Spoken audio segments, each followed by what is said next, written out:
Nahanap nila yung bihag.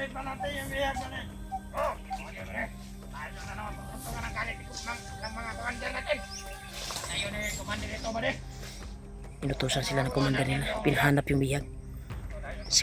Sigurado ako na parang tumitingin yung isa dito.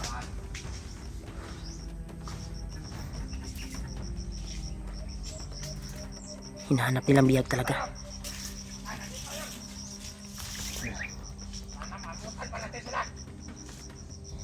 Punter yan nila si Juan talaga. Edward na makuha ulit.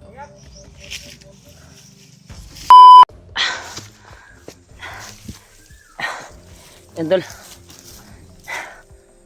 Pagka nagtaka kayo tol na wala si Edward dito sa tabi namin. Si Edward ay hinatid namin sa daan palabas. Kaya sa ngayon ay kasama ko si Julio. Bumalik kung saan sila Janry ngayon. Dahil nakontak namin si Janry. At nagbigay siya ng location. Kaya sinabihan ko din si Janry na pagsamantala ay pag-ingatan nyo ang inyong sarili. At hindi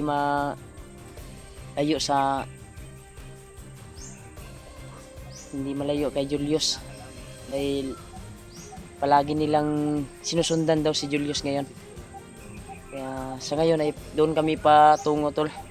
Kaya nagpapasalamat ako tol dahil nakarating kami doon sa daan palabas na walang nangyari sa amin at nahatid namin si Edward sa daan palabas. Kaya safety na po siya sa pag iwan namin sa kanya dahil sabi niya ay kabisado niya doon ng area at hindi na critical dahil daanan na yun ng mga inosente.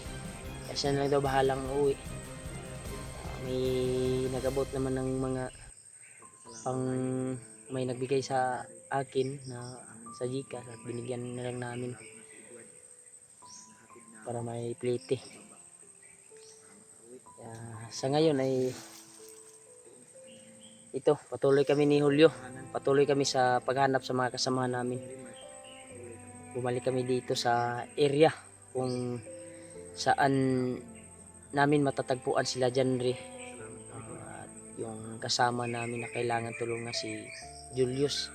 Dahil binabalot pa rin sa katawan, sa kapangyarihan ni Juan yun. Hindi ako maayos makapagsalita to dahil sa paglalakbay namin na walang pahinga. Kasi ngayon kasama ko pa rin si Julio. Patungo kami doon ila Janry tol. Nagpapasalamat talaga kami sa pagdarsal niyo po, pagmamahal sa amin. Yan. Grabe yung dinaanan namin tol. Grabe ka pang. Hindi na kami nag-video tol sa paghatid namin kay Edward para hindi kami matuntun at hindi kami maabangan ng mga kalaban. Alam niyo naman tol yung mga bandido na palaging nakamonitor yung mga bandido sa bawat lakad namin, kaya hindi kami nag-video. Kaya baka magtaka kayo na wala kaming upload dahil po sa nangyari na aming ginawa ay hinatid namin si Edward talaga sa safety na area para makauwi din at makaris ang kanyang katawan. Sana ay nakalabas siya. Antay kami ng message sa kanya. Hindi pa kami tumitingin ng message ngayon sa messenger dahil po naglakbay kami upang makabalik kaagad doon sa pinagkuhanan talaga kung saan sila Janry ngayon. Dahil sinusundan na nila si Julius ngayon. Sinusundan nila. Sabi ko naman ingat lang kayo Brad. Papunta na kami dyan dahil dala ko naman yung gamot na binigay ni Lulu Ambo. Kapag ma-trap namin si Julius at mahuli, wala nang nasa iyahan ko lawas nga ikuan ni bagnot sa iyaha. Sana tol ay makarating kami doon kaagad. Dito kami nakaabot tol at nagpahinga ni Julio sa masukal na area na ito. Taas po na itong gibaktas Brad. Katong gisend ni Janry na location mo to tong kanon target na maadtuan nato. amping lang ta diri. Kay laktod man ta ning eryahan. Wala naman ibalik sa katong dalan nga gagian na mo tol. Baka may nag-aabang na ba? Baka makuha kami kaya sikot-sikot lang yung kuha namin dito. Lahi na namang gagian. Lahi, iba yung daanan namin. Iba na yung daanan namin. Grabe. Grabe yung sakripisyo tol sa pagkuha namin. Paghatid namin kay kuhan tol, kay Edward. Kaya kailangan talaga niyang makapag-relax sa bahay nila. O kailangan niya makuha ang kanyang katawan. Dahil nagamot na natin yung mga pasa niya pero may injury talaga yung kanyang mga kabukugan ba, wala ta kakuan ba. Kay gasakit manggod yang lawas. Kaya nakapag-desisyon kami na ihatid na namin sa daan palabas. Kaya hindi kami nakapag-video. Kuan yun na mo, gituyo na mo na wala mi nag-video ni Julio. O si Edward wala po na ako ipa-video para diretso-diretso yung paglakbay namin. At makarating sa daan palabas. Success naman kami na kuha namin tol, na hatid namin si Edward. Isa sa pinakapasalamatan niya sa pagpusigi namin sa kanya na matulungan din namin. Sana ay nakauwi na siya doon sa bahay niya talaga. Ay, bago namin iniwan ay nasa safety na siya na area. Sa daanan na talaga, sa dinadaanan ng mga kuwan. Inosenteng tao. Bumalik kami kaagad ni Julio. Kahapon pa kami naglakbay. Untag nakauli na to no? Abot na sila ba? Abot na to ron. Wala mo taka basa sa messenger ron. Kung say update karon. Okay. Ano na ko niya, maka-signal. So man, patuloy ta sa paglakbay. Oh. Yan tol, patuloy kami sa paglakbay namin tol. Sana tol ay magkita-kita na kami sa mga kasama namin. Kaya success nating naligtas si Edward. At sa ngayon ay panibagong kuha na naman. Pagpatuloy natin yung pagtulong natin sa mga kasama natin. Kadala pa rin natin yung taos-pusong pagmamahal sa mga kasama. Yan. Ito yung area na nilakbay namin ngayon. Sana ay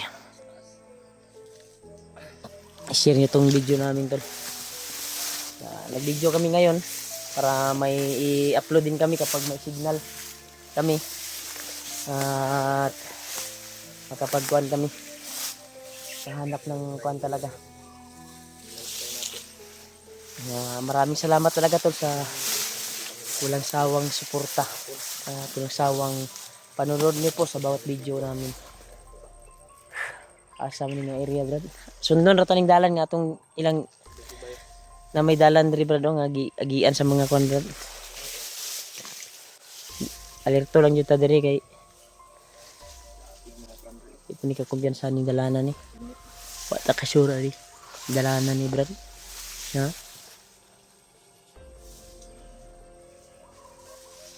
Tol. Si Kuya Buds brad ay nandun na sa kanila. Nagpasalamat po ako na si Kuya Buds ay nakababa na. At nandun sa kanila sa bahay nila. Hinaya yung kanyang bayaw patid sa kanyang asawa. Dito gihaya. Nakita na ko itong gapon ba to? Itong nakasignal ta ba? Murag nasa na post na video na nana siya sa balay. Nakita ko na po sa Facebook. Parang highlights lang yun na kuwan no? Reels niya na kuwan. Yeah. Pagdasal nyo kami tol sa aming pagbabalik dito upang makita at mahanap si Julius, pag matulungan. Mura magnaisaba sa unahan doon. Sa langgam o mura magalansiyang. Ang mga boses ng ibon dito tol ay parang ingay tao na. Oh? Maraming ibon tayong maririnig. Mura na ka ng Sagol-sagol na ba? Uy, anan maguliguan rin ba? May nakita kaming unggoy kanina. Buti lang hindi kami wala tagilabay saging ba no? Paboy saging dito no? Na may unggoy dito ba? Normal ra sa bukid po. Lagi na sa standard mga kung kahoy na po. Pero sige ta ang lakaw murag ato pa ko nakakita og unggoy sa atong gibaklasan kanina ba? Dako po itong mga kahoy ito ba? No? Kuya unggoy ba? Dagan gud sila no? Pamilya po itong unggoy ito. Pero natay kauban nga manguhay unggoy. Bawal mo na yawon gud brad kay mura po nagtao gud brad. Milak po. Milak no. Milak po. Napo na sila kinabuhi gud. Pagtao. May kuan din sila, may buhay din. Kagaya sa tao. Kaya patuloy kami tol. Ta brad. Alerto lang ta brad kay murag nga may umot. Kuan ba to? Langgam ba to? Or tao? Mura magnaay ni kuan rin sa babaw ani.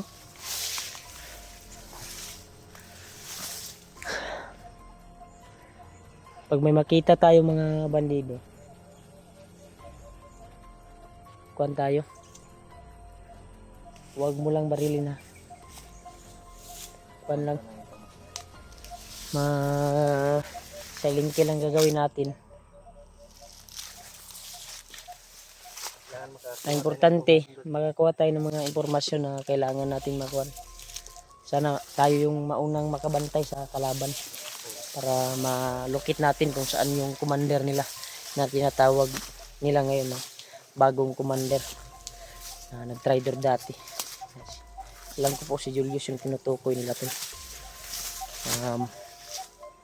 Isa pa sa nabasa ko na sa comment ay may sumasanib daw sa katawan ni Julius ngayon. At pilit pinakuan ba? Iwan ko ba yung magsabi si Lulu Ambo daw yung nagtulong. Iwan ko lang kung kuan.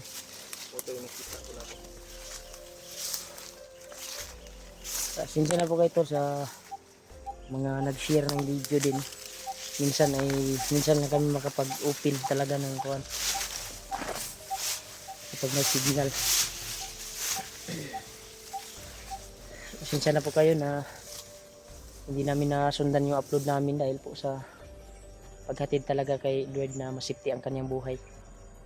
Alang-alang din sa kanya na makalabas at makapahinga sa kanyang katawan. Ha? Mga piyangaw. Yun ang butol, diba? Yun ang butol o kahoy din. Nata sa babaw, bro. Mainit na dito. Nata sa babaw. Uy! Atras. Tanawa lagi. Dapat. Nahanap nila yung bihag. Tayo na naman pagpuntungan ng galit ng mga commander natin. Tayo ni commander ito ba din? Inutusan sila ng commander nila. Pinahanap yung bihag. Sigurado ako na parang tumitingin yung isa dito.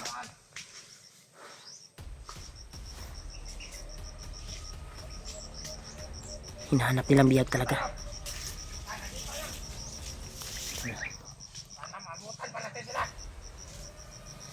Punter yan nila si Juan talaga.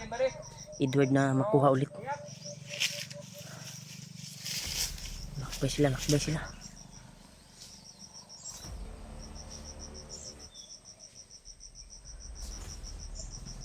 Brad, dito muna tayo, Brad. Baka may sumusunod pa na tao, mga kasamahan niya. Marami siguro sila dyan ba? Juan, ang target nila ngayon ay makuha yung bihag na yung sinasabi nila. Si Edward siguro, yung tinutukoy nila. Yan, bro.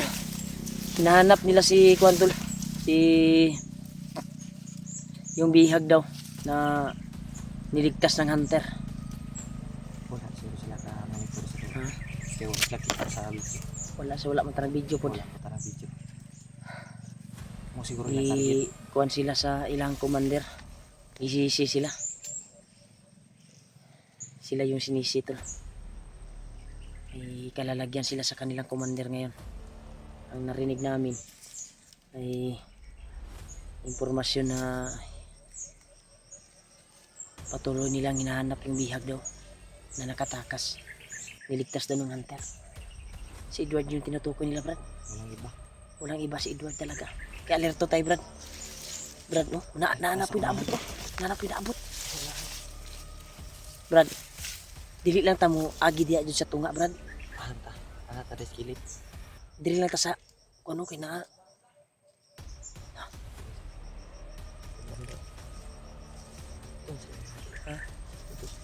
Hanap tayo ng kuwan na masundan natin dahil para murag nag silipon ako. Silipon siya ako. Tagang dito sila, Brad, no? Nagkatag-katag sila, Brad. Dapat natin masundan, ani. Ano yung mga kauban ng abot, no?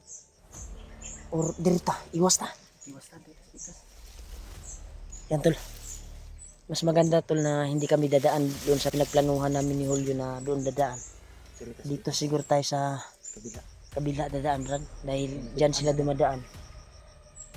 Ang importante na patuloy yung paglalakbay natin. At walang mangyari na sagupaan ba.